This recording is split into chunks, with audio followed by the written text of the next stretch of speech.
வணக்கம். உள்ளது உள்ளபடி நிகழ்ச்சிக்கு உங்கள் அனைவரையும் அன்போடு வரவேற்கின்றோம். தமிழ்நாட்டுடைய மண் மற்றும் மணல் வளம் மிக்க மாவட்டங்களுடைய பட்டியல் எடுத்து பார்க்கும் பொழுதுல நிச்சயமாக கோவை மாவட்டத்துக்கு முக்கியமான ஒரு இடம் உண்டு அப்படிங்கறத யாரையும் மறுக்க மாட்டாங்க.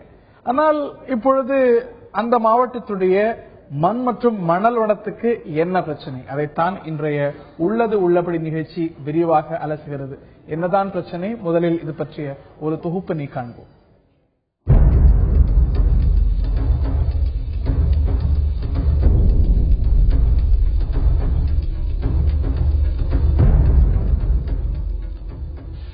ஒரு புறம் வானளாவிய மலைப்பகுதி, மற்றொரு புறம் ஆறுகள், ஏரிகள் என கொங்கு நாட்டுக்கே உரித்தான பல வளங்களை உள்ளடக்கியது கோவை மாவட்டம். ஆனால் சமீப காலங்களாக இங்கு இயற்கையின் பெயர் சொல்லும் ஆறு, குளம், ஏரிகளில் நூற்றுக்கணக்கானவை மறைந்துவிட்டன.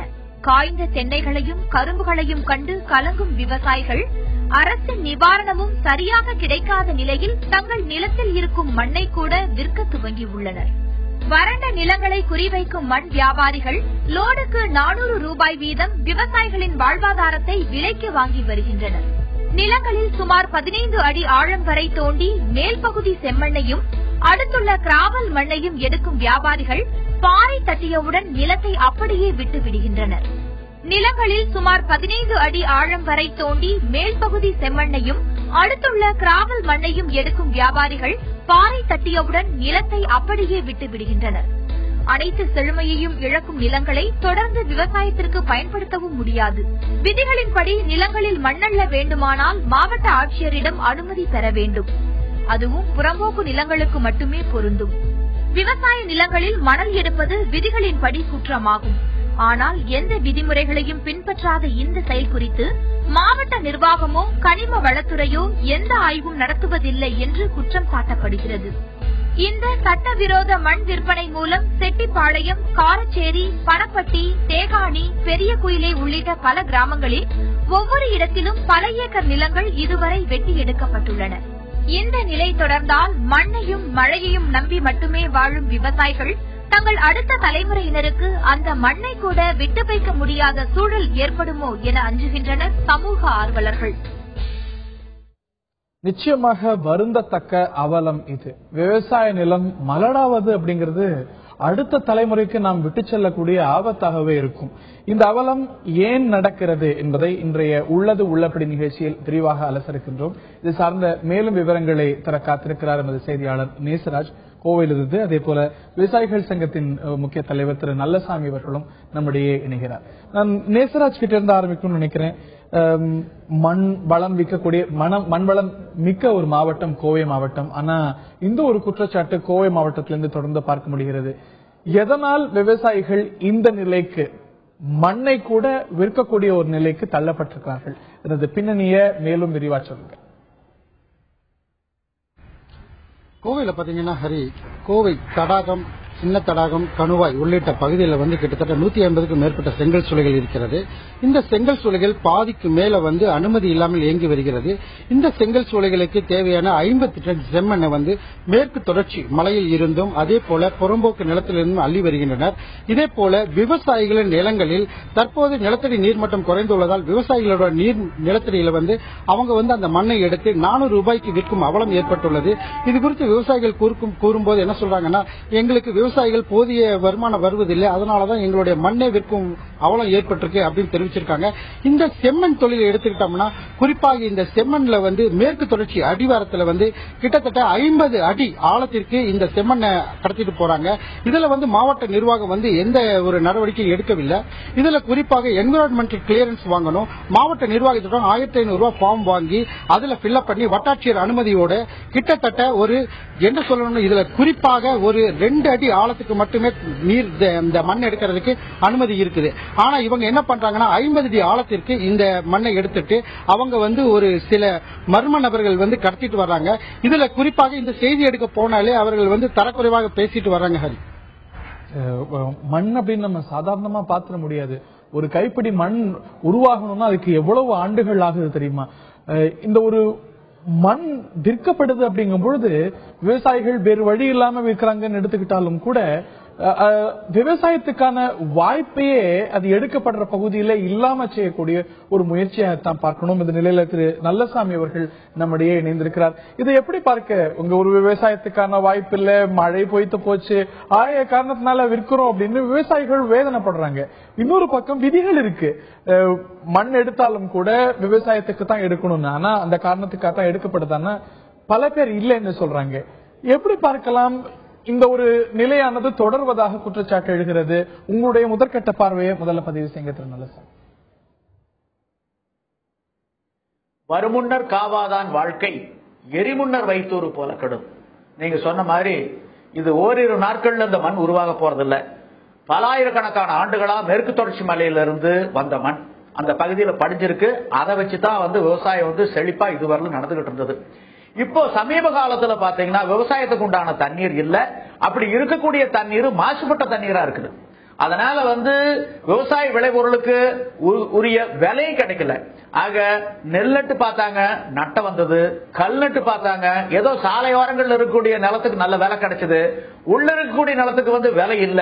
ஆகவே இப்ப என்ன பண்ணிட்டாங்கன்னா விவசாயிகள் அந்த மண்ணையை விற்க ஆரம்பிச்சிட்டாங்க. ஒரு விவசாயி மண்ணை விற்கிறதுங்கிறது தன்னுடைய சிறுநீரகத்தை விற்கிறதுக்கு சமம். அதாவது ஒரு பறவை, அந்த பறவை தன்னுடைய சிறக வித்துட்டுதுன்னா அதனால பறக்க முடியாது. அதே மாதிரி இந்த மண்ணை வித்துட்டாங்கன்னா, இந்த மண்ணை பூரா எடுத்துட்டாங்கன்னா மேற்கொண்டு அந்த நிலத்துல சாகுபடி செய்ய முடியாது.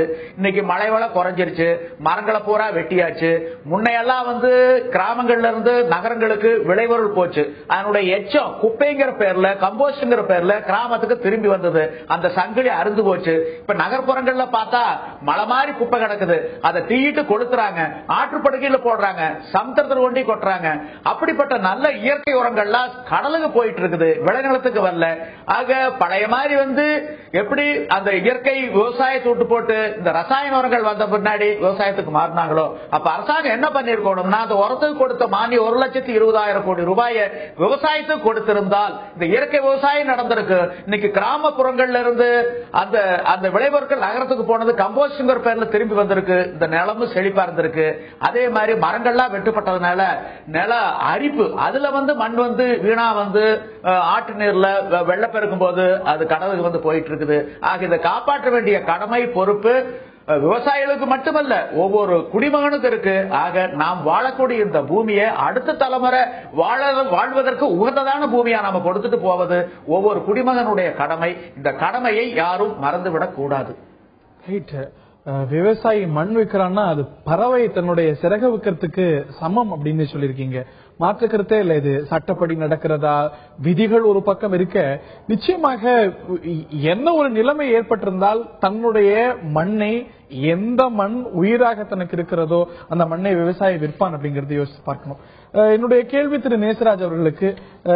நேசராஜ், விதிகள் தெளிவாக இருக்கிறது. என்ன காரணத்துக்காக மண் எடுக்கப்படணும், எடுக்கப்பட்டா எந்த பகுதியில் எடுக்கப்படணும், எவ்வளவு ஆழத்துக்கு எடுக்கப்படணும், எவ்வளவு ஆழத்துக்கு மேல தோண்டக்கூடாது, விதிகள் இருக்கிறது. குற்றச்சாட்டு இந்த விதிகள் மீறப்படுகிறது அப்படிங்கிறது தான். இந்த மண் யாருக்கு விற்கப்படுகிறது, யார் இதை பெரிதும் ஊக்குவிக்கிறாங்க, என்ன காரணத்துக்காக இந்த மண்ணானது தொடர்ந்து வாங்கப்படுது? குறிப்பாக கோவை மாவட்ட ஆட்சியர் அலுவலகத்தில் ஃபார்ம் 1500 ரூபாய்க்கு ஃபார்ம் வாங்கி வட்டாட்சியர் அனுமதியோடு புறம்போக்கு நிலத்துல 3 அடி ஆழத்திற்கு மட்டுமே இந்த மண்ணை எடுக்கிறதுக்கு அனுமதி இருக்குது. ஆனா இவங்க தற்போது என்ன பண்றாங்கன்னா 3 அடி ஆழத்திற்கு அனுமதி வாங்கிவிட்டு கிட்டத்தட்ட 30 அடி ஆழத்திற்கு இந்த செம்மண்ணை கொண்டு போயிட்டு இருக்காங்க. இந்த செம்மண் செங்கல் சூளைகளுக்கும் மண்பாண்டங்கள் தயாரிப்பதற்கு இந்த செம்மண்ணை உபயோகப்படுத்துறாங்க. அதே போல கிராவல் மண்ணையும் அதிக அளவு கடத்திட்டு வர்றாங்க. இதுல குறிப்பாக அவங்க என்ன சொல்றாங்கன்னா, இந்த மண்ணை எடுக்கிறதுக்கு நாங்க உரிய அனுமதி வாங்கியிருக்கோம் அப்படின்னு தெரிவிச்சிருக்காங்க. இருந்தாலும் கோவை தடாகம், கணுவாய் உள்ளிட்ட பகுதிகளில் உள்ளிட்ட அனைத்து கிராமங்களிலே ஊருக்குள்ள இவங்க தெரியாம கிட்டத்தட்ட 50 டன் அளவிற்கு இந்த செம்மண்ணை கடத்திட்டு வர்றாங்க. இதுல மாவட்ட நிர்வாகம் எந்த ஒரு நடவடிக்கை இதுவரைக்கும் எடுக்கவே இல்லை. இப்படியே தொடர்ந்து ஒரு 2 அல்லது 3 வருடங்களுக்கு போனா மேற்கு தொடர்ச்சி மலை முழுவதுமே இந்த செம்மண் கடத்தல் கும்பலால உள்ளிட்ட அனைத்து பகுதிகளுமே தரைமட்டமாகும் என்பதே முக்கியமான கோரிக்கையா இருக்கு. இதுல குறிப்பாக வழக்கறிஞர் இருக்காரு, அவர்கிட்ட கேட்போம். இந்த செம்மண் கும்பல் இப்படி கடத்திட்டு போறது எப்படி பாக்குறீங்க? இது மிகவும் சமூக விரோத செயல். இங்க இருக்கிற கோயம்புத்தூர்ல இருக்கிற கட்டுமான முதலாளிகளுடைய ஒரு எப்படியாவது பிழைக்கணுங்கிற ஒரு வெறித்தனமான ஒரு லாப நோக்கோட இவங்க செயல்படுறாங்க. இவங்களுடைய கட்டுமானத்துக்கு டெய்லியும் கோடிக்கணக்கான செங்கற்கள் தேவைப்படுது. அதுக்காக வேண்டி அங்க வந்து இல்லீகல் மைனிங்ஸ் நடக்குது. 3 அடி வரைக்கும் தோன்ற இடத்துல வந்து 50 அடி 20 அடி மேல தோன்றாங்க. இதனால வந்து விவசாய நிலங்கள் பாதிக்கப்படுது. ரெண்டாவது வந்து அந்த மேற்கு தொடர்ச்சி மலை வந்து மண் சரிவு ஏற்படுறதுக்கான வாய்ப்புகள் அதிகம். யானை வழித்தடங்கள் அளிக்கப்படுகிறது. குறிப்பா விவசாயிகள் வந்து காரமடையிலிருந்து இங்க தடாகம் வரைக்குள்ள விவசாயிகளை வந்து அரசாங்கம் கண்டுகொள்றதே இல்லை. அதனால அவங்களுக்கான வேறு வழி இல்லாம மண் எடுக்க அனுமதிக்கிறாங்க. ஆனா அவர்களையும் ஏமாத்தி அவர்களையும் தாண்டி ஒரு சிறு அளவு சலுகை பணங்களை கொடுத்து ஆயிரக்கணக்கான டன்னுல மண்ணை எடுத்து செங்கற்களை உற்பத்தி செஞ்சு கோவைக்கு இவங்க விற்கிறாங்க. இந்த கட்டட முதலாளிகள் பில்டர்ஸ் வந்து ஓனர்ஸ் வந்து அவங்களுடைய வெறிதான், இந்த லாப நோக்கினுடைய வெறிதான் இந்த மேற்கு தொடர்ச்சி மலையை அழியறதுக்கான காரணம், விவசாயிகள் அழியறதுக்கான காரணம், சுற்றுச்சூழல் அழியறதுக்கான காரணம். மேலும் வனத்துறை வந்து இந்த விஷயத்துல கண்டுகொள்றதே இல்ல. வனத்துறைக்குள்ள அத்துமீறி வந்து அவங்க வந்து இல்லீகல் மைனிங்ஸ் நடக்குது. வனத்தினுடைய உட்பகுதி வரைக்கும் எடுக்கிறாங்க. இதனால யானைகள் வந்து இறப்பு வந்து அதிகமா நடக்குது. இவங்க இல்லீகல் மைன்ஸ்னால புலிகள் போன்ற இதெல்லாம் இடம் மாறுது. அதனாலதான் யானைகள் வந்து ஐஓபி வடவெளி பகுதிகளில் குடியிருக்கிற பகுதிகள் வரைக்கும் வந்து வீடு நிலங்களை அழிக்கிறாங்க. இரவிலையும் இந்த இல்லீகல் மைனிங்ஸ் நடக்கிறதுனால பல வீடுகள் வந்து நகரத்தை ஒட்டிய பகுதிக்குள்ள வந்து யானைகள் வந்து அழிக்குது. இதெல்லாம் உடனே தடுத்து நிறுத்தாவிட்டா இது வந்து விரைவில் மேற்கு தொடர்ச்சி மலையும் அழிந்து போகும் என்பதுதான் எங்களுடைய.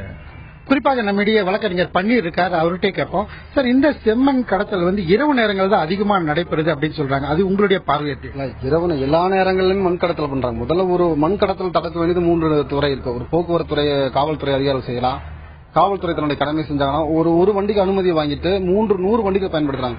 இங்க தடாகத்திலிருந்து அதிகமான விபத்துகள் எங்க ஏற்படுது? இந்த மணல் லாரிகளால அதிகமான விபத்துகள் நடக்குது. தடுக்க வேண்டிய வட்டார போக்குவரத்து அலுவலர்களும் சரி, காவல்துறை அதிகாரிகளும் இந்த வண்டியோட ஒரிஜினல் புக்காரு, எத்தனை பேருக்கு லைசன்ஸ் கொடுத்திருக்காங்க, ஒரு நாள் ஆய்வு பண்ணியிருந்தாலே இது எத்தனை கடத்தல் அனுமதி இல்லாம தடுக்கக்கூடிய லாரிகள் எத்தனை. அதே போல நிறைய விபத்துகள் நிறைய நடக்குது. தொடர்ச்சி அந்த பகுதியிலான விபத்துகள் நடக்குது. அப்புறம் ஏற்கனவே சொன்ன நம்ம தாய்நாட்டை காப்பாற்றுறோம்னு சொல்றாங்க. தாய்நாட்டுல ஒரு மண் எடுத்தாலே பெரிய பிரச்சனைங்கிறாங்க. ஆனா சொந்த நாட்டுல நம்ம இங்க இருக்கிற மண் வளத்தையெல்லாம் முத்துவா சுரண்டிட்டாங்க. மேற்கு தொடர்ச்சி மலையில நாங்க தகவல் அறிவு இடத்துல வாங்கினோம். அங்கே நிறைய யானைகளுடைய வழித்தடம் தான். இந்த யானைகள் வழித்தடத்துல வந்து இவங்க மண் எடுத்து பெரிய பெரிய குழிகள் போனா அதுல விபத்துகள் அதிகமாக ஆகி யானைகள் கீழே விழுகுது. அதுவும் யானைகள் இல்லாம பல உயிரினங்கள் வந்து அந்த குழிக்கில் விழுந்து இறந்து போறாங்க. நாங்க நிறைய வழக்குகள் கூட நடத்திட்டு இருக்கிறோம். ஒரு தலித் பழங்குடி மக்களுடைய நிலத்தை அனுமதி எல்லாம் வாங்கி குத்தகை கஞ்சலி வாங்கி அவங்கள்ட்ட அதிகமா வாங்கிய நிலத்தை இன்னும் அந்த அரசு இப்ப இருக்கிற ஆளுங்கட்சியுடைய பிரமுகர் ஒருத்தர் அந்த நிலத்தை கட்டுப்பாட்டுல வச்சுட்டு அதிகமான நிலத்தை வந்து மண்ணை தோண்டி எடுத்துட்டு இருக்காங்க. குறிப்பா பாத்தீங்கன்னா ஹரி, இந்த மாதிரி செம்மண் கடத்தல் கும்பல் வந்து அதிகரித்து வருதான் தெரிவிச்சிருக்காங்க. ரைட். முப்போகம் விளைந்த மண் அது விற்கப்படலாமா? அந்த அவலம் ஏன் இது தொடர வேண்டுமா? இந்த கேள்விதான் பிரதானமாக எழுந்திருக்கிறது. விதிகள் இருக்கின்றன, விதி மீறப்படுகிறதாங்கிற ஒரு கேள்வி எழுந்திருக்கிறது. இது கோவை மாவட்டத்துக்கு மட்டும் உரித்தான ஒரு விஷயமா? மற்ற பகுதிகளிலும் இது தொடர்கிறதா? கையளவுக்கு மண் உருவாரத்துக்கு பல்லாயிரம் ஆண்டுகள் ஆகிறது. ஆனால் மண் வளம் மிக்க மாவட்டமான கோவையில விவசாயிகள் மண்ணை விற்க வேண்டிய ஒரு சூழல் ஏற்பட்டிருக்கிறது. இதை அவலம் என்று ஒரு பக்கம் பார்க்க, இது விற்கப்படுவதால் இந்த மண்ணானது தோண்டி ஒரு விலை பொருளாவதால் இந்த ஒரு விவசாய பூமி தன்னுடைய தன்மையை இழந்து விடுகிறது. இந்த பூமியே மலடாகிறது. அப்படின் பொழுது அடுத்த தலைமுறைக்கு ஒரு பெரிய ஆபத்து ஏற்படுகிறது. இந்த அவலம் தொடர்வது எதனால்? விதிகள் இருக்கின்றன, விதிகள் மீறப்படுகின்றனவா என்ற கேள்வி பிரதானமாக எழுகிறது.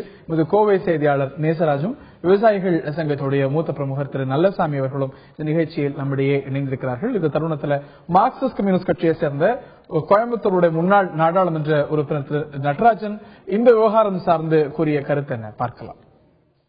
கோவை மாவட்டத்தில் பெருநாயக்கம்பாளையம் ஒன்றியத்திற்குள்ளே குடிசை தொழில்களைப் போல செங்கல் தயார் பண்ணக்கூடிய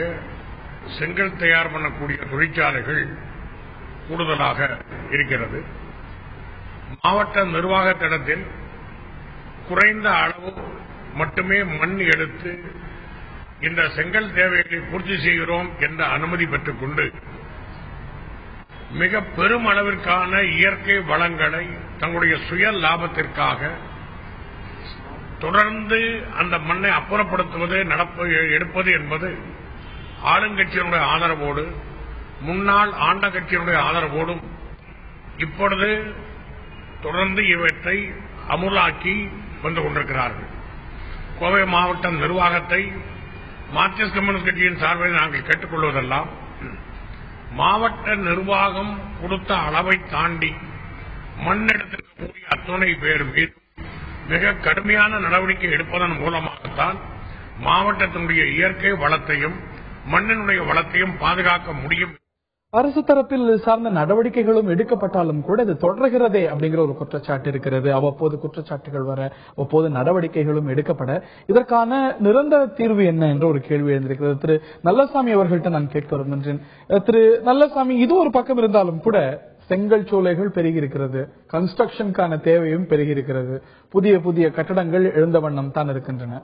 ஒரு எஸ்டிமேட் படி ஒரு குறிப்பிட்ட பகுதியில் இருக்கக்கூடிய செங்கல் சூளைக்கு ஒரு மாதம் பல 100 டன் செங்கல் தேவை, இந்த மாதிரியான மண் தேவை அப்படிங்கும்போது விவசாயிகளும் இதனால் பாதிக்கப்படுறாங்க, அவங்களுக்கும் இதுக்கான ஒரு பணம் கிடைக்குது அப்படிங்கும்போது இது ஜஸ்டிஃபைபிளா சில பேர் பார்க்கவும் செய்யறாங்களோ?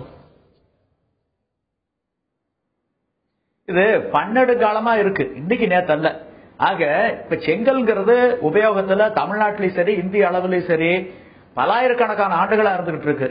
இப்ப சிந்து சமவெளி நாகரிகம்னு சொல்றோம், அங்க கட்டப்பட்டதெல்லாம் சுட்ட செங்கல்களால் கட்டப்பட்டவைகள். அங்க எல்லாம் மண்பாண்டங்கள் இருக்கு. இங்க ஆதிச்சநல்லூர் தோண்டினா மண்பாண்டம் வருது. முதுமக்கள் தாழின்னு சொல்லி அன்னைக்கு எல்லாம் புதைக்கக்கூடிய பிணங்களை கூட தாழியில போட்டு தான் பேசிருக்காங்க. ஆக இந்த மண்பாண்டம் செய்யறதுங்கிறது, இந்த செங்கல்ங்கிறது தொடர்ந்து இருந்து வந்துகிட்டு இருக்குது. நாம் வாழுகின்ற இந்த காலத்துல அதனுடைய பயன்பாடு மிக மிக மிக அதிகமா போயிடுச்சு. ஒரு அளவோட இருந்ததுன்னா பரவாயில்ல, இப்ப அளவுக்கு மீறிடுச்சு. அதனால நீங்க மாற்றுன்னு சொன்னீங்க, இன்னைக்கு மாற்று நிறைய வந்தாச்சு. இப்ப வளர்ந்த நாடுகள்ல வெளிநாடுகள்ல எல்லாம் பார்த்தா செங்கலினுடைய பயன்பாட்டை வெகுவா குறைச்சிட்டாங்க. அதுக்கு அவங்க செயற்கையா பாருங்க இந்த மாதிரி கல்லுகளை எல்லாம் பயன்படுத்துறாங்க. இந்த மாதிரி கல்லுகளை இப்ப இந்தியாவிலேயே பயன்படுத்த ஆரம்பிச்சிட்டாங்க, குறிப்பா தமிழ்நாட்டிலேயே பயன்படுத்த ஆரம்பிச்சிட்டாங்க. இந்த கல்லுகள்லாம் பாத்தீங்கன்னா ஏஏசின்னு சொல்றாங்க, அதாவது ஏரோக்ளேவ் ஏரேட்டட் கான்கிரீட் பிளாக்ஸ் சொல்றாங்க. இப்ப இதெல்லாம் இப்ப பயன்படுத்துற இதெல்லாம் பாத்தீங்கன்னா மணல், சிமெண்ட், சுண்ணாம்பு, ஜிப்சம், அலுமினிய பவுடர் இவைகளை வச்சுதான் இந்த கல்லெல்லாம் தயார் பண்றாங்க. இது நீண்ட காலம் உழைக்கக்கூடியது. இதுக்கு பூச்சி தேவையில்லை. அதே மாதிரி இந்த மாதிரி கட்டுமானங்கள் ஜப்பான்ல அதிகமா கட்டியிருக்காங்க. 1995 ஒரு நிலநடுக்கம் வந்த போது இந்த மாதிரி கட்டுமானங்கள் செங்கல்ல கொண்டு கட்டப்பட்ட அந்த கட்டுமானங்கள் அப்படியே நிலைச்சு நின்று இருக்குது. மற்ற கட்டுமானங்கள்லாம் இடிஞ்சு போனாலும் நிலைச்சு நின்று இருக்குது. ஆக இப்ப பார்த்தா இங்கிலாந்துல பாத்தீங்கன்னா, ஜெர்மன்ல பாத்தீங்கன்னா இந்த மாதிரி செங்கல்ல 40% பயன்படுத்துறாங்க. இப்போ நம்ம நாட்டுல பாத்தீங்கன்னா இந்த மின்சாரம் எடுக்கிறதுக்கு அனல் மின் நிலையத்துல நிலக்கரி பயன்படுத்துறோம். அந்த நிலக்கரியில இருந்து அந்த தூள் வருது, அதாவது சாம்பல், ஃப்ளை ஆஷ்னு சொல்லுவாங்க. அந்த சாம்பலை வச்சு செங்கல் தயாரிக்கிறாங்க. அந்த செங்கல்ல கட்டுமானத்தை நம்ம கட்டலாம். அதே மாதிரி இன்னைக்கு எவ்வளவோ மாற்று வந்தாச்சு.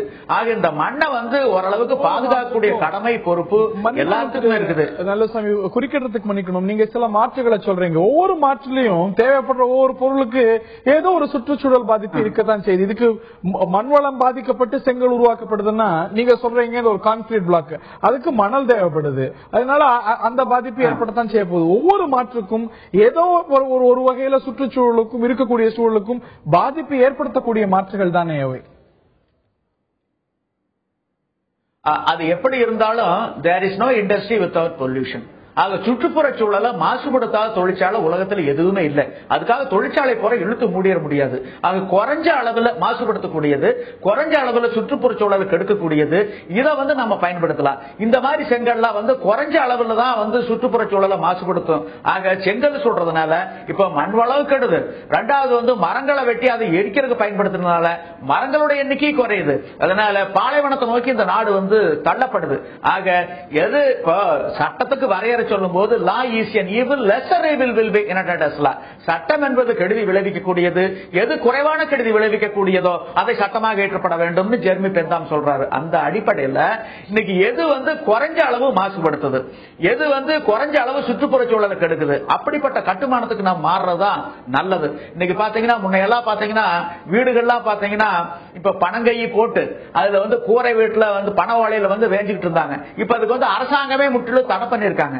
ஒரு நிகழ்ச்சி நடத்தினா கூட அதுக்கு ஓலையில வேயக்கூடாது, நீங்க ஆர்டிசி தான் போடணும், இல்லைன்னா நீங்க தகரத்துல வேயணும் அப்படிங்கிற மாதிரி ஒரு சில கட்டுப்பாடுகள் அரசாங்கமே கொண்டுகிட்டு வர்றாங்க. அதனாலதான் இந்த மாதிரியான சூழல் மாசுபடுறது கூடிக்கிட்டு. இப்போ ஒரு செங்கல் உற்பத்தி அப்படிங்கிறது அதீதமாக அதிகரிச்சிருக்கிறது. அதனால பாதிப்பு அப்படின்னு பார்த்தா மண் வளத்துக்கு. ஆகையினால ஒரு கட்டுப்பாட்டோடு கூடியதாக இருக்கணும். மாற்று வழிகள், அதாவது மண் வளத்தை பாதிக்காத வகையில மற்ற மாற்றுகளை நோக்கியும் நாம் சிந்திக்கணும். உங்களுடைய பாலிசி அதை நோக்கியதாக இருக்கணும் அப்படிங்கிறது உங்களுடைய சுருக்கமான கருத்தாக, உங்களுடைய பார்வையை நான் பார்க்கிறேன். நான் திரு எமது செய்தியாளர் நேசராஜ் கிட்ட நான் கேட்க இருக்கின்றேன். நம்ம ஏற்கனவே பேசினது போல இதற்கு விதிகள் இருக்கிறது.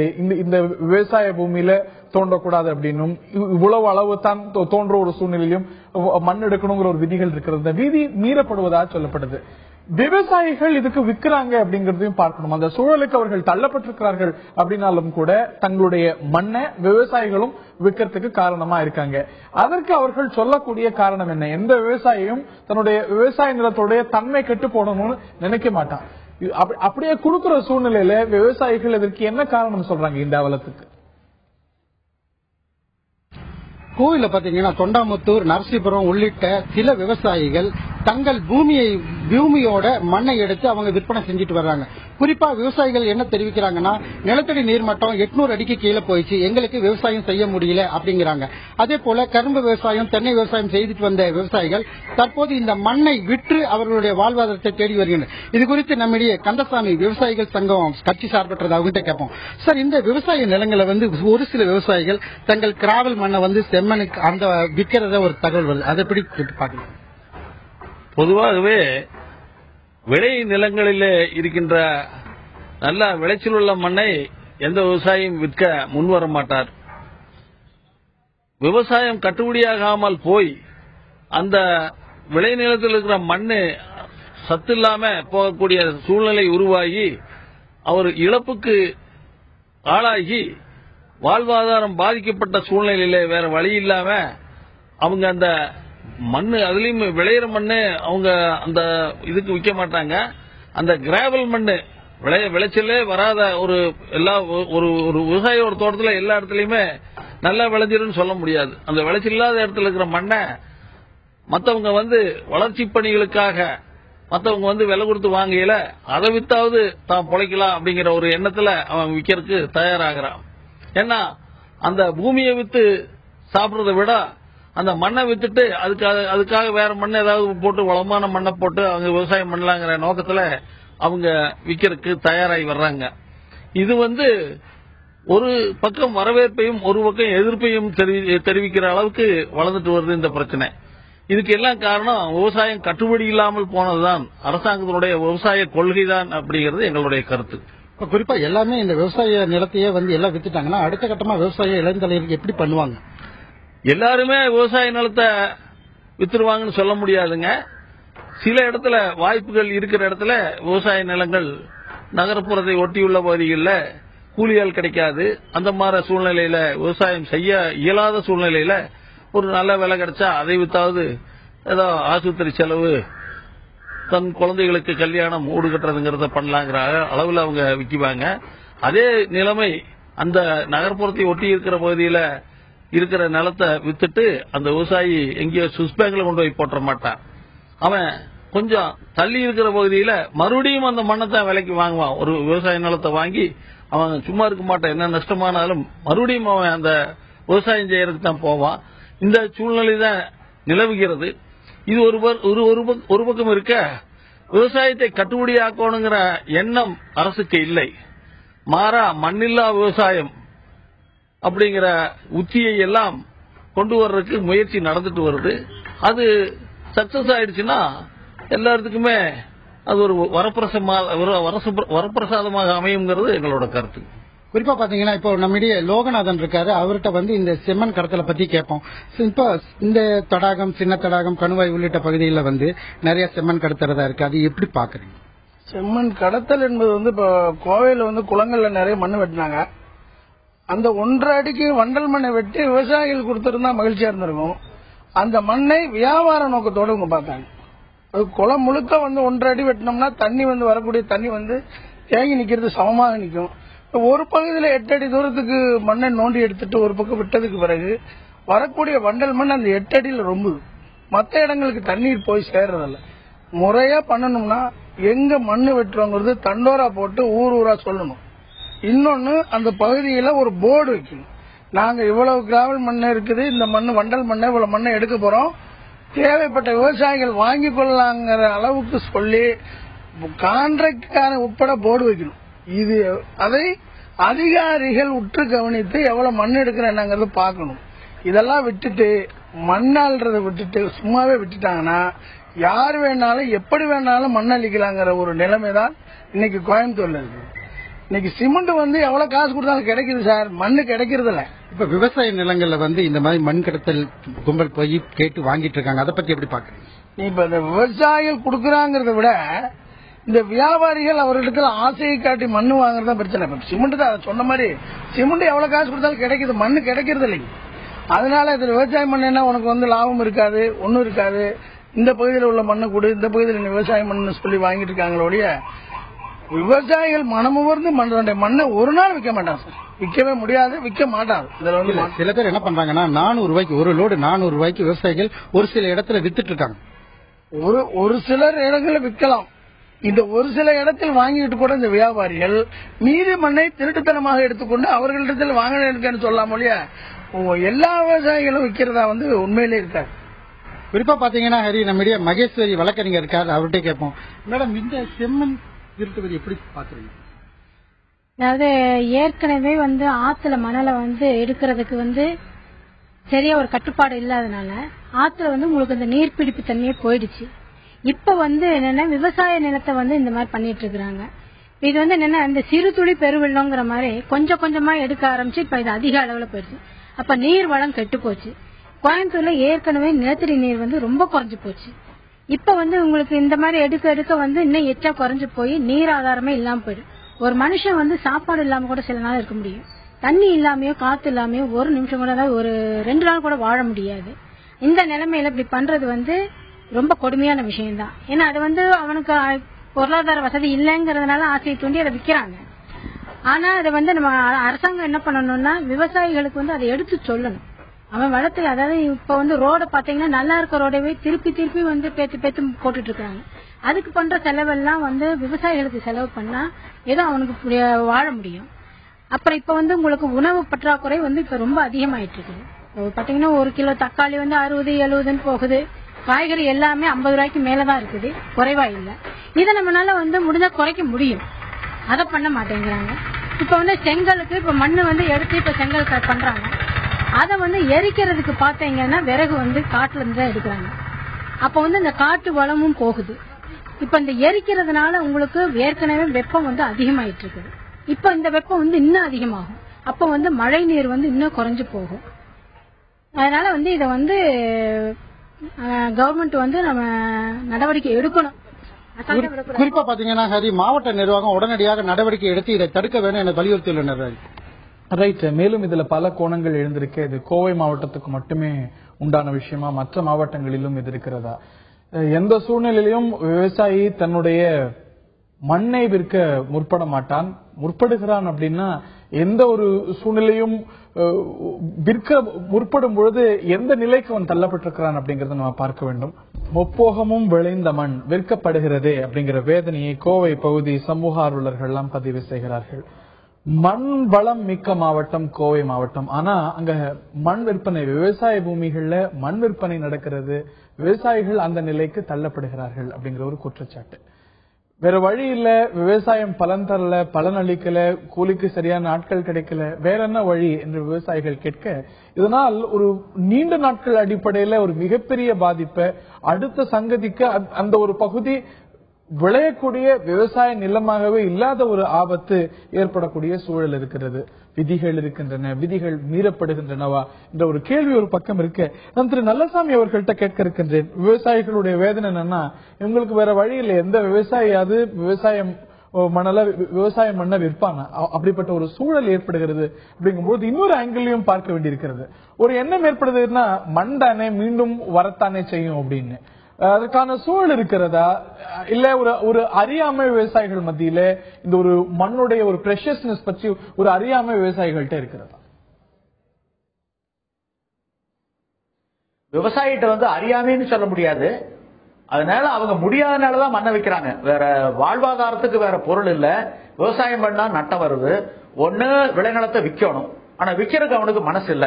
ஆக இந்த மண்ணை வித்தாவது கொஞ்ச நாள் தன்னுடைய வாழ்க்கையை ஓட்டலாம்ங்கிற எண்ணத்துலதான் மண்ணை வித்து தன்னுடைய பிழைப்பு ஓட்டிக்கிட்டு இருக்காங்க. வாழ்க்கைன்னு சொல்ல முடியாது. இன்னைக்கு பாத்தீங்கன்னா கோவை மாவட்டம் மட்டுமல்ல, பல மாவட்டங்கள்ல, தமிழ்நாட்டில் இருக்கக்கூடிய எல்லா மாவட்டங்கள்லயும் இதே நிலைமை தான். அந்த விளைநிலத்துல இருந்து அந்த மண்ணை எடுக்கிறது தொடர்ந்து நடந்துகிட்டே தான் இருக்கு. ஆக ஒவ்வொரு மாவட்டத்திலேயே பாத்தீங்கன்னா assistant director geology and mines இருக்காரு. அவருடைய கலெக்டருடைய பிஏவுக்கு சமமான அந்தஸ்தில் இருக்காரு. அவரு தான் இந்த உரிமை கொடுக்கறது, லைசன்ஸ் கொடுக்கறதெல்லாம் செஞ்சுட்டு இருக்காரு. கடந்த ஓரிரு ஆண்டுகளா யாருக்குமே பல மாவட்டங்கள்ல லைசன்ஸ் கொடுக்கவே இல்லை. இருந்தாலும் மண் எடுத்துக்கிட்டு தான் இருக்காங்க. இருந்தாலும் செங்கல் சூளைக்கு அந்த மண் போயிட்டு தான் இருக்குது. செங்கல் சுட்டு வித்துக்கிட்டு தான் இருக்காங்க. ஆக இதெல்லாம் பாத்தீங்கன்னா அரசு இயந்திரமே பயிரை மேயக்கூடிய வேலியா இருக்கிறது தான் வேதனைக்குரியது. இதுல பாத்தீங்கன்னா முறைகேடு, ஒழுங்கீனத்துக்கு அளவே கிடையாது. ஆக ஒரு ஆட்சியாளர், ஒரு அதிகாரி இந்த நாட்டை விளைநிலமா பார்க்கணுமே வெளிய அதை ஒரு வேட்டைக்காடா பார்க்க கூடாது. அப்படி வேட்டைக்காடா பார்த்ததனுடைய விளைவு இன்னைக்கு விவசாயம் பாதிக்கப்படுது. இந்த நாட்டினுடைய எதிர்காலம் சூறையாடப்படுது. ஆக இதே போக்கு நீடித்தால் ஏற்கனவே பாத்தீங்கன்னா சீம கருவியை கொண்டுகிட்டு தமிழ்நாடு முழுவதும் விட்டு அது பசுமை நிறத்தில் இருக்கக்கூடிய பாலைவனமாக்கி வச்சிருக்கிறோம். இருக்கிற மண்ணை சுரண்டி எடுத்துட்டா இந்த நிலைமை என்ன ஆகும்? ஏற்கனவே நீர்வளம் இல்லாம 1200 அடி ஆழம் போய் தண்ணி எடுத்துக்கிட்டு வர்றோம். ஆக மொத்தத்துல தமிழ்நாடு பாலைவனத்தை நோக்கி போயிட்டு இருக்குது. முல்லையும் குறிஞ்சியும் முறைமையில் திரிந்து பாலை என்பதோர் படிவம் கொள்ளும். ஆக ஒட்டுமொத்த தமிழ்நாடு இன்னைக்கு பாலைவனத்தை நோக்கி போயிட்டு இருக்குது. ஆக ஆட்சியாளரும் சரி, அதிகாரிகளும் சரி, இந்த நாட்டை விளைநிலமா என்னைக்கு நினைக்கிறாங்களோ அன்னைக்கு தான் இந்த இயற்கை வளங்கள் எல்லாம் பாதுகாக்கப்படும். இன்னைக்கு சட்டத்தினுடைய ஆட்சின்னு சொல்றாங்க. சட்டத்தினுடைய ஆட்சி எங்கேயுமே கிடையாது. எல்லாமே விதிமீறல், எல்லாமே சட்டம் மீறல் தான். மொத்தமா பொதுமைப்படுத்த முடியுமான்னு தெரியல. நிச்சயமா குறைகள் இருக்கத்தான் செய்து, அதற்காக எல்லாமே சரியில்லை அப்படின்னு நம்ம பொதுமைப்படுத்த முடியுமான்னு தெரியல. உணவு உற்பத்தியிலும் ஒரு தன்னிறைவை நம்ம அடைஞ்சிருக்கோம். குறைகள் இருக்கிறது, இது போன்ற விதிமீறல்கள் நடக்கக்கூடாது அப்படிங்கிறது தான் பொதுவான பார்வையும் கூட. இந்த நிலையில எமது செய்தியாளர் நேசராஜ் கிட்ட கேட்க இருக்கின்றேன். திரு நல்லசாமி கூட இது சார்ந்த சில விளக்கங்களை கொடுத்தார். இந்த மாதிரி மண் எடுக்கணும்னா எப்படிப்பட்ட விதிகள் இருக்கிறது, இன்னார் பெர்மிஷன் கொடுக்கணும், இன்னார் சர்டிஃபை பண்ணணும் அப்படிங்கிற விதிகள்லாம் இருக்குது அப்படின்னு. அது சார்ந்து மேலும் விரிவா சொல்லுங்க நேசராஜ். குறிப்பா பாத்தீங்கன்னா ஹரி, ஒரு அனுமதி வாங்கணும்னா கோவை மாவட்ட ஆட்சியர் அலுவலகத்துல 1500 ரூபாய் ஃபார்ம்ல அனுமதி வாங்கிட்டு வட்டாட்சியர் அனுமதியோடு பட்டா நிலத்துல கிட்டத்தட்ட 3 அடி ஆழத்திற்கு மட்டுமே மண் எடுக்க அனுமதி வழங்கப்பட வேண்டும். ஆனால் தற்போது இந்த மண் எடுப்பவர்கள் 30 அடி ஆழத்திற்கு மண் எடுத்து வருகின்றனர். இதனால் தான் அந்த பகுதி முழுவதுமே வறட்சியாக காணப்படுகிறது.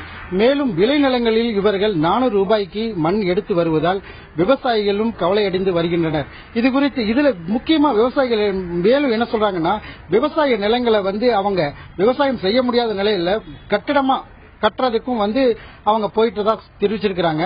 அவங்க கந்தசாமி கிட்ட கேட்போம், சார் இப்போ ஒரு விவசாய நிலங்கள்ல கன்ஸ்ட்ரக்ஷனா மாறிட்டு வருது. கோயம்புத்தூர்ல தொண்டாமுத்தூர், நரசிபுரம் உள்ள வேடப்பட்டி பகுதிகள் எல்லாம் பல கட்டிடங்களா மாறிட்டு வருது. அதுக்கு என்ன காரணம்? கோவை நகரத்தை ஒட்டி ஒரு 15-20 கிலோமீட்டர் தூரத்துல அந்த பகுதிகள் இருக்கிறதுனால அங்க வீட்டு மனையினுடைய தேவை அதிகமா இருக்கிறதுனால அங்க ஓரளவு விலை கிடைக்கிறதுனால அவங்க ரியல் எஸ்டேட்காரங்க அதை வாங்கி மனையிடமாக பிரிக்கிறார்கள். இதுல ஒன்னு கவனிக்க வேண்டியது என்னன்னா, ஒன்னு அந்த நிலம் விளைநிலமாக விளைஞ்சிட்டு இருக்கணும், இல்ல மனையிடங்களாக மாறி கட்டடமாயிரணும். கட்டடமானா பொதுமக்களுடைய வீட்டு மனை தேவை பூர்த்தியாகும். ஆனா இது ரெண்டும் இல்லாம, விளைச்சலும் இல்லாம, வீடும் கட்டாம வாங்கி முட்டுக்கல்ல நட்டு போட்டுருவாங்க. அது என்ன நோக்கத்துக்குனாக்கா, இன்னைக்கு 5 ரூபாய்க்கு வாங்கினா நாளைக்கு 50,000க்கு விற்கலாம். அந்த எண்ணத்துல அந்த ரியல் எஸ்டேட் தொழில் வளர்ந்து வருது. அது அரசாங்கத்துக்கும் தெரியும். அந்த தொழில் வளர்றதுக்கு தான் அரசாங்கம் திட்டமிடுதே தவிர, அதை கண்டுக்காம இருக்குதே தவிர, வேளாண் உற்பத்தி பெருகணும் அப்படிங்கிற நோக்கத்துல விவசாய கொள்கை மாற்றி அமைப்பதற்கு எந்த அரசாங்கம் தயாராக இல்லை.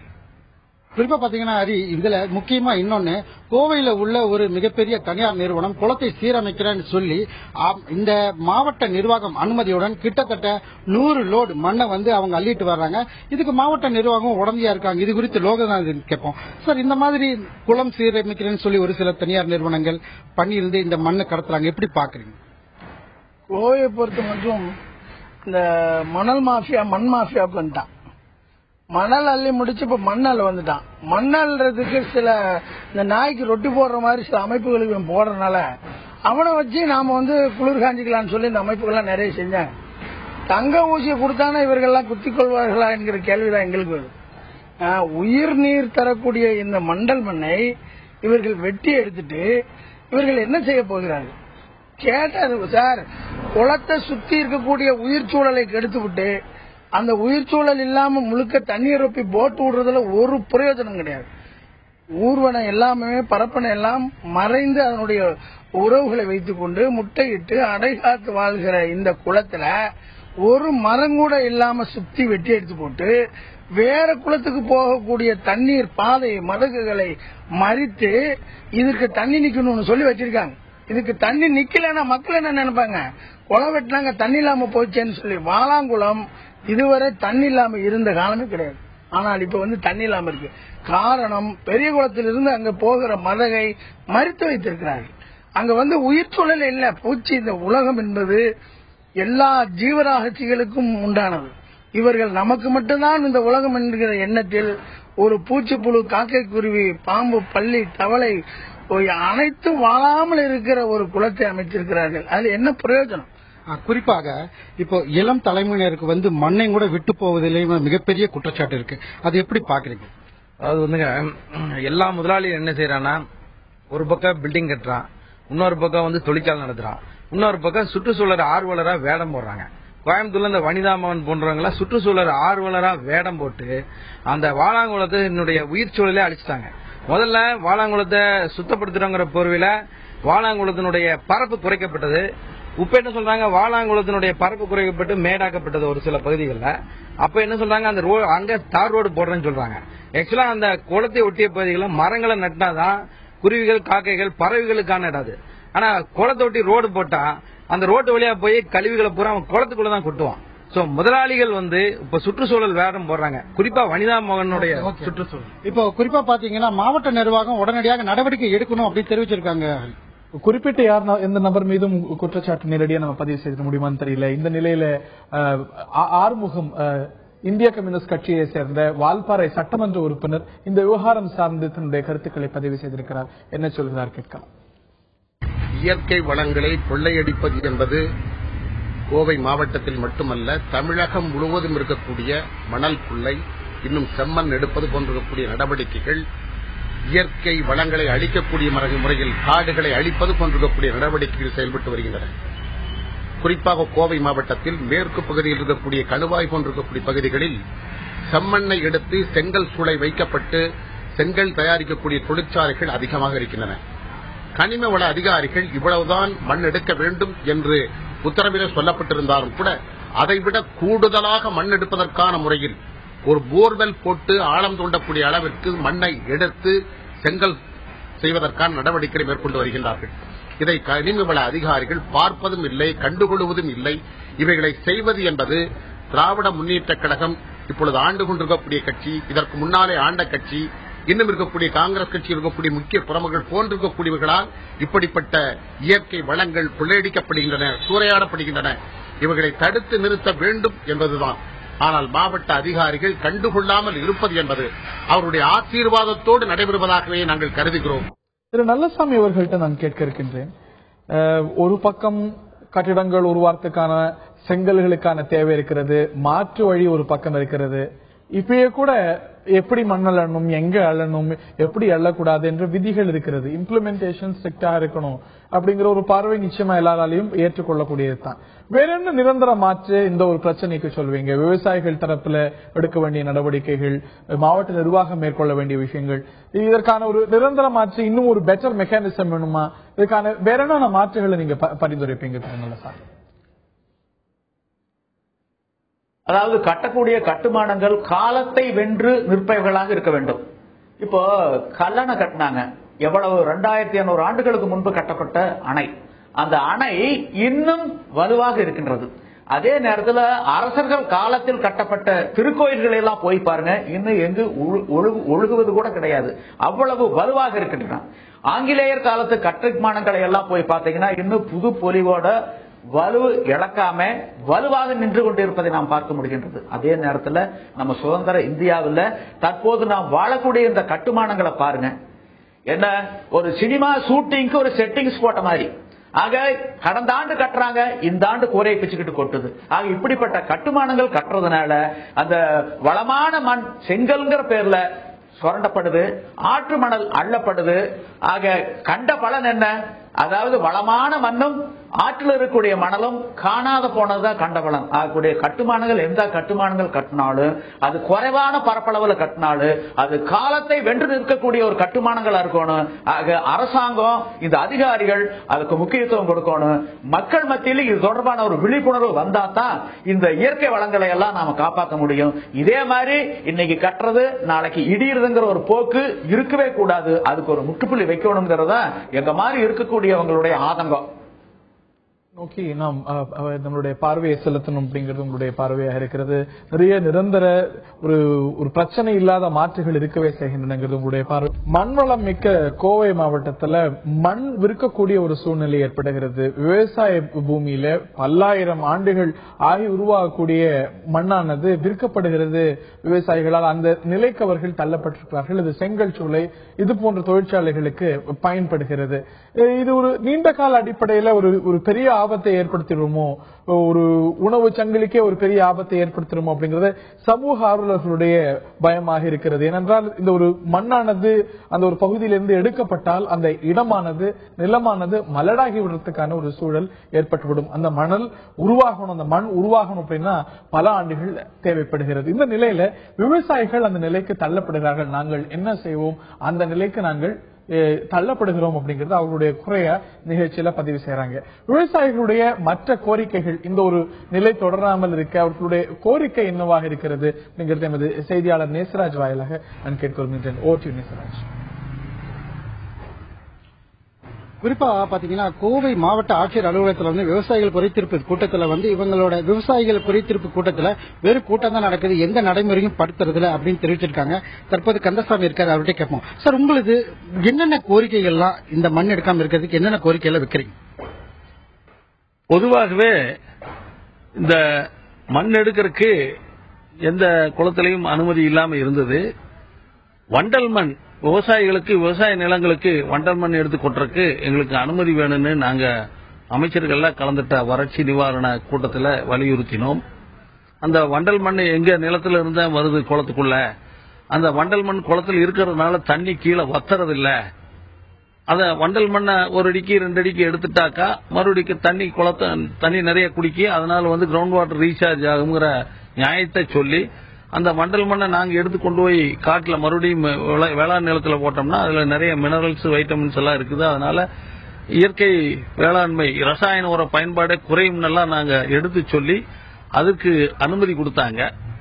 துரதிருஷ்டவசமா அந்த வண்டல் மண் 1 அடி 2 அடி எடுக்கிறதுக்கு கொடுத்த அனுமதி கொடுத்த பின்னாடி அதைய மற்றவங்க அதைய பயன்படுத்திட்டு குளத்துல அந்த கிராவல் மண் எடுக்கிறதுக்கு லைசன்ஸ் கொடுக்கற அளவுக்கு போயிட்டாங்க. ஏற்கனவே லைசன்ஸ் கொடுத்து அந்த குறிச்சி குளத்துல ஒரு 10 அடி 20 அடிக்கு தோண்டின அந்த ஒரு நிறுவனத்தின் மீது நடவடிக்கை எடுக்கப்பட்டது. அவங்க லைசன்ஸ் கேன்சல் பண்ணாங்க, அவங்களுக்கு அபராதம் விதித்தார்கள். ஆனா அந்த அதிகாரி மாவட்டத்தை விட்டு வேற மாவட்டத்துக்கு மாற்றப்பட்டார். இந்த சூழ்நிலை அரசாங்கத்தில் முதலமைச்சருடைய கவனத்துக்கு நாங்க அதை கொண்டு போறோம். இந்த மாதிரி ஒரு தைரியமா ஒரு அநியாயத்துக்காக ஒரு நடவடிக்கை எடுத்தா அந்த அதிகாரிய வேற மாவட்டத்துக்கு மாத்துறது அது அரசு பணியில் அது சகஜம்தான். ஆனா அது ஒரு அச்சுறுத்தலாக இருக்கக்கூடாதுங்கிறத எங்களுடைய கோரிக்கை. அதனால நியாயத்தை நிலைநாட்டக்கூடிய அதிகாரிகள் அவங்களுக்கு ஒரு பாதுகாப்பு கொடுக்கணும். அதே சமயத்தில் இந்த வேளாண்மை தொழிலை விட்டு 1,40,000 குடும்பங்கள் இருந்தது, இப்ப 85,000 குடும்பங்கள் தான் இருக்குதுன்னு ஒரு புள்ளி விவரம் சொல்றாங்க. அவங்க வேளாண்மையை விட்டு வெளியே போறாங்க. அதை தடுக்கணும்னு சொன்னா முதல்ல பயிர் பாதுகாப்பு திட்டம் அந்த பயிர் காப்பீட்டு திட்டத்துல ஒரு நல்ல ஒரு அம்சங்கள் இருக்கணும். சாதாரணமா ஒரு இன்சூரன்ஸ்ல எப்படி இருக்கு அதே மாதிரி இருக்கணும். ஆனா இந்த பயிர் காப்பீட்டு திட்டத்தில் அப்படி இல்லைங்க. அம்மா மேடம் சொன்னாங்க இந்த மாதிரி ஒரு கிலோ தக்காளி 60 ரூபா விலைவாசி ஏறிட்டு போகுதுன்னு.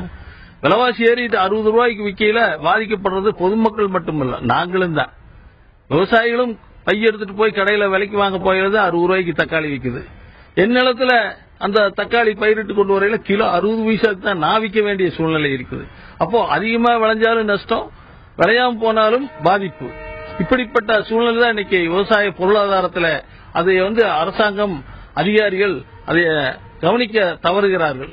எனவே என்ன ஆச்சுங்கன்னா, நாங்க பயிர் பாதுகாப்பு காப்பீட்டு திட்டத்துல அப்படி இந்த மாதிரி மழை வறட்சி ஆயிடுச்சுனாலோ அல்லது வனவிலங்குகளால சேதமாயிட்டாலோ அதுக்கு முழு மகசூல் இழப்பையும் கொடுக்கறதுக்கு அந்த பயிர் காப்பீட்டு திட்டத்திலே வழிவகை செய்யணும். அதை செய்யறதுக்கு அந்த நிறுவனங்கள் மறுக்கின்றன, அரசும் அதை கண்டுகொள்வதில்லை. எனவே அப்படி செஞ்சாதான் இந்த மாதிரி ஒரு பிளக்சுவேஷன் இல்லாம அவங்க தைரியமா அதை பயிர் பண்றதுக்கு ஒரு வாய்ப்பு வரும். குறிப்பா பாத்தீங்கன்னா மாவட்ட நிர்வாகம் விவசாயிகள் நலனை பாதுகாக்க வேண்டும் என தெரிவித்துள்ளனர். ரைட், நான் திரு நல்லசாமி அவர்கள்ட்டையும் உங்களுடைய தீர்வையும் கோரிக்கையும் நான் தொடர்ந்து இந்த விவகாரம் சார்ந்து கேட்கிறேன். திரு நல்லசாமி.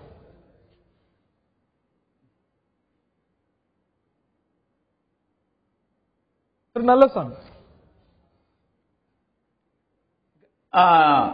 இது சம்பந்தமா என்ன, விவசாயத்தை பொறுத்த அளவில் இன்னைக்கு விவசாய கட்டுப்படியாகக்கூடிய நிலைமையில இருந்தால், விவசாயிகளுக்கு ஒரு மரியாதை இந்த சமுதாயத்தில் இருந்தால் இவன் இந்த மண்ணை விற்க மாட்டான். ஆக விவசாயத்துக்கு ஒரு மரியாதை இல்ல. இன்னைக்கு விவசாயம் செய்யக்கூடிய ஒரு இளைஞனுக்கு யாரும் பெண்ணு கொடுக்கறது இல்ல.